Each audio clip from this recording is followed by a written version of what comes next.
Hello बेटा, आज मैं आपको गति के प्रकार बताने जा रही हूँ। इनको हम टाइप ऑफ मोशन भी कहते हैं। इसमें हम इसके साथ आपको उदाहरण भी बताएंगे बेटा। अब गति जो होती है हमारी कई प्रकार की होते हैं बेटा, जैसे सरल रेखीय गति। सरल रेखीय गति का नाम से ही पता चल रहा है बेटा, जब कोई वस्तु सरल रेखा में गति करती है। सरल का मतलब है सीधी, सीधी रेखा में गति करती है, यानी कि सीधी चलती है या सीधी सड़क पर चलती हुई गाड़ी की गति। अब गाड़ी में बेटा सारे ट्रांसपोर्ट आ जाते हैं, बस, कार, मोटर, स्कूटर, ठीक है बेटा, मोटरसाइकिल, सब ये जो वाहन चलते हैं या कोई सड़क पर आदमी सीधा चल रहा है तो वो सब क्या है, सरल रेखीय गति है। वर्तुल गति, इसको हम सर्कुलर मोशन भी कहते हैं बेटा इंग्लिश में, या इसको वृत्तीय गति भी कहते हैं। जैसे आपने वृत्त पढ़ा है मैथ में, गोल गोल जो कोई चीज़ घूमती है बेटा, जब कोई वस्तु वृत्ताकार पथ पर गति करती है। वृत्ताकार वृत्त देखा है बेटा आपने, ऐसे इस पथ पर गति करती है, गोल गोल मार्ग पे, मतलब गोल गोल घूमती है, तो उसे हम वृत्तीय गति कहते हैं। जैसे सूर्य के चारों ओर पृथ्वी की गति, पृथ्वी के चारों ओर चंद्रमा की गति, या बेटा आपका झूला होता है जो छोटे बचपन में आप झूलते थे, वो ऐसे गोल गोल रोटेशन में घूमता है ना, तो ये सर्कुलर मोशन होता है सारा। अब घूर्णन गति है, इसको हम रोटेशनल मोशन भी कहते हैं। जब कोई वस्तु अपने अक्ष के गिर्द घूमती है। अक्ष मतलब जैसे बेटा बीच में आपके कोई सेंटर होता है, जैसे आप लट्टू को देखते हो तो लट्टू के बीच में क्या लगी होती है, कील लगी होती है ना, और वो जो लट्टू होता है वो उस कील के चारों ओर ही ऐसे घूमता रहता है, तो वो उसका कील जो है उसका क्या है, अक्ष है, वो अपने अक्ष के इर्द गिर्द ही घूमता रहता है, तो ये होती है घूर्णन गति।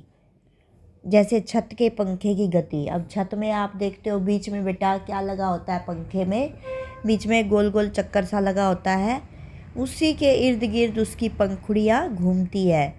देखा है ना बेटा पंखा, जैसे ये आपका पंखा है और ये इसी के अक्ष के गिर्द घूमती रहती है ये पंखुड़ियाँ, तो ये है आपकी घूर्णन गति। नेक्स्ट है आपकी दोलन गति, ऑसिलेटरी मोशन है बेटा ये। जब कोई वस्तु अपनी मध्य स्थिति के दोनों ओर गति करती है।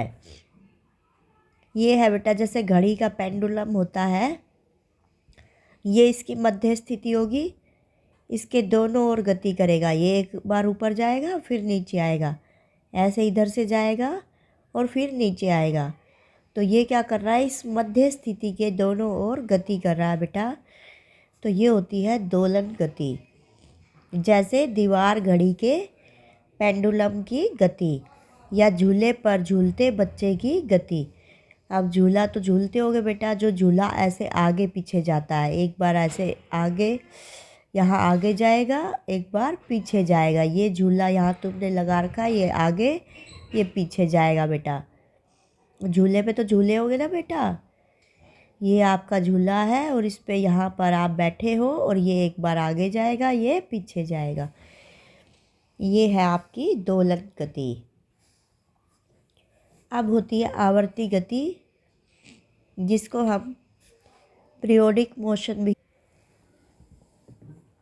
आवर्ती गति में बेटा क्या होता है, जब कोई वस्तु एक निश्चित समय अंतराल के बाद अपने गति पथ को दोहराती है, मतलब थोड़े समय के बाद वापस उसी पथ पर चलने लगती है बेटा, जैसे घड़ी की सुइयों की गति। अब 1 घंटे वाली क्या होगी बेटा, 1 घंटे के बाद वैसे घूमने लगेगी, जहाँ से चली थी वहीं पे घूमने लगेगी।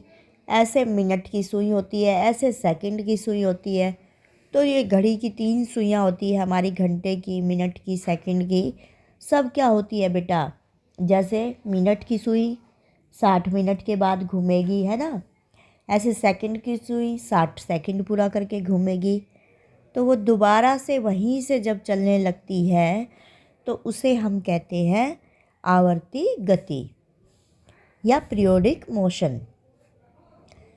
लास्ट गति है बेटा आपकी प्रक्षेप्य गति। इसको हम प्रोजेक्टाइल मोशन कहते हैं। जब किसी वस्तु को प्रारंभिक वेग देकर फेंका जाता है, क्या होता है बेटा, जब किसी वस्तु को हम प्रारंभिक वेग देते हैं, हम अपनी तरफ से स्पीड देते हैं बेटा उसको और उसको फेंक देते हैं, तो वह गुरुत्व बल के कारण पैराबोलिक पथ पर गति करने लगती है। अब ये बेटा मैथ में होता है ऐसे पैराबोला। और जो कोई वस्तु है जब उसको हमने ऐसे हाथ में स्पीड से फेंका है एकदम से, तो जो पृथ्वी का गुरुत्व बल होता है उसके कारण वो ऐसे पैराबोलिक पथ पर घूम जाती है। जैसे बेटा आपने देखा होगा फुटबॉल को आप क्या करते हो, फेंकते हो, या वॉलीबॉल को देखा होगा आपने हाथ से उठाकर जब हम नेट में फेंकते हैं, ये दिख रहा है बेटा, तो ये ऐसे गोलाई में जाएगी इसके अंदर। ये होता है इसका प्रोजेक्टाइल मोशन। समझ में आया बेटा? वॉलीबॉल की बॉल को जब आप नेट में फेंकते हो तो ये ऐसे गोलाई में जाएगी, ये होता है पैराबोलिक फॉर्म। यहाँ मैंने आपको दिखाया पैराबोला बना के, तो ये ऐसे फॉर्म होती है या ऐसे होती है ये। ओके बेटा, बाय बाय। नेक्स्ट वीडियो में फिर से मिलेंगे। बाय।